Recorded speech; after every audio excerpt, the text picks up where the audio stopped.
Hello, this is Mengyuan. In this video, I'm going to talk about self-supervised learning of state estimation for manipulating deformable linear objects. There has been not much attention on deformable object manipulation. Why is that an important topic? The ability to manipulate ropes and similar objects have very impactful applications in our lives. When people are injured or in surgeries, doctors need to stitch the wounds with medical sutures. Automating this step would allow the surgeons to focus on more challenging things and potentially save more people. Rescue workers heavily depend on ropes and metal rods to rescue people from high-risk environments. We could put robots in these high-risk jobs if the robot knows how to use ropes. This complex bundle of wires is arranged by humans. Such wire assembly is needed, for example in cars, to keep the wires organized. This repetitive work can be automated by robots. Rope manipulation is a hard problem. On the perception side, ropes are flexible and their shapes is described by very high-dimensional vectors. On the manipulation side, ropes have very complex and under-actuated dynamics. In this work, we look at the task of arranging the rope to match a given shape. The goal shape is given by an image, which could be on a different rope than the one being manipulated. The robot observes the rope through RGB images from the Jeannette camera and manipulates the rope.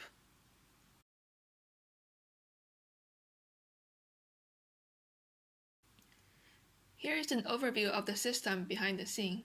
Different from previous works, we explicitly estimate the state of the rope from images using a perception model. The dynamics model is trained in a state space. Model predictive control finds a sequence of actions that brings rope closer to the given goal shape. The key contribution of this work is a self-supervised learning objective that can transfer the perception model from rendered images to real images without any human annotations. In addition, we build structural biases into the perception model and dynamics model to improve their data efficiency. Now let's dive into the perception model. We describe the shape of ropes by a fixed number of points on the rope. The points are ordered from one end of the rope to the other, and they are equal distance apart. The perception model needs to estimate the 2D coordinates of these points in image space. When directly predicting the coordinates using an existing CNN, it overfits to the training data distribution. To improve generalization of the perception model, we use the insight that estimating the shape of the rope is a divide and conquer problem. If we could divide the rope into two halves and estimate their shape independently, then concatenating the estimates would give us the result for the whole rope. Based on this observation, we propose to estimate the rope shape in a course-defined manner.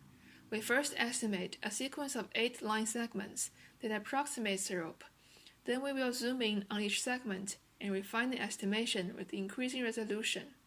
In each refinement step, we zoom in on a square region around each segment using spatial transformers and predict a middle point on the rope and update the position of the two endpoints. The predictions happen in the local coordinates of each region.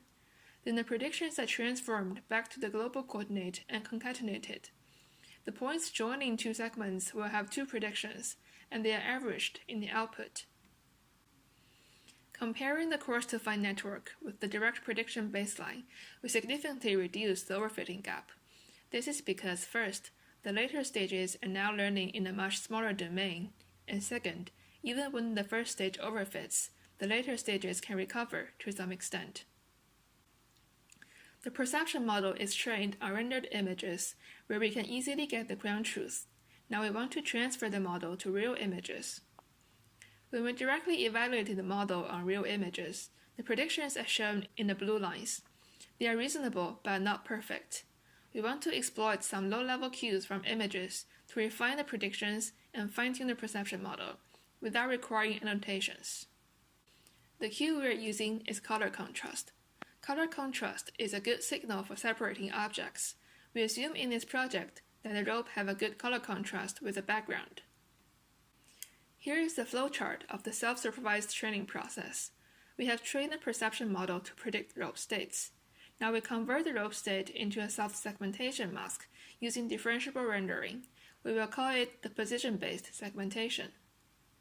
We use the position-based segmentation to initialize some subroutine that can produce the color-based segmentation mask. Then we try to minimize the differences between the two segmentation masks. The loss can be backpropagated to the rope state and to the perception model parameters. This subroutine we used is based on expectation maximization. We think of the pixels in the image as points in the RGB space. We assume that the foreground pixel colors are generated from a Gaussian, and the background pixel colors are from another Gaussian.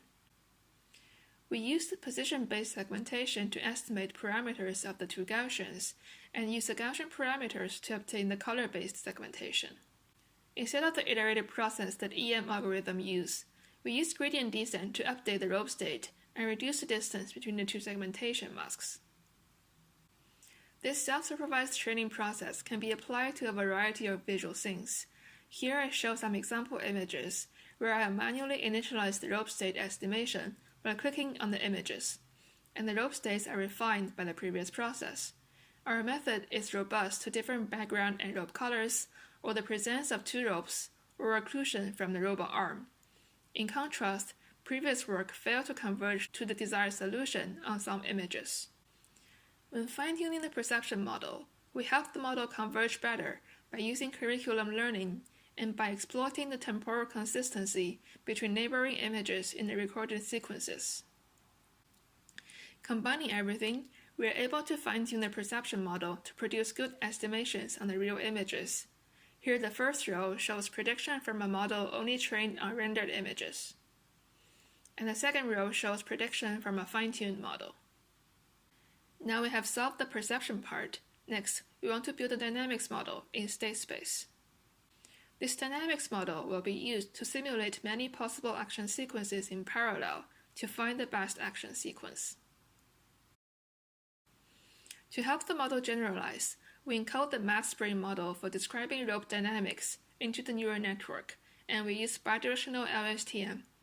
Note that typically people use LSTM to propagate information across time. Here we're using LSTM to propagate information along the ropes. We compare our method with deep visual foresight, which learns the model in pixel space. Our model, shown in blue, has much lower errors on the evaluation set. We also try reducing the training data size to evaluate the data efficiency of both models, and our method can achieve the same prediction accuracy using only 3% of the dataset. The prediction precision manifests itself in manipulation. When we evaluate the manipulation task in simulation, the distance to the goal shape reduces much more rapidly when using our method. On the right, we visualize some examples of start states, goal states, states achieved with our method, and state achieved with the baseline method. Here is the real robot performing the manipulation task. Because we can estimate rope states from images, we can demonstrate the goal shape using the rope with different color, length, and thickness.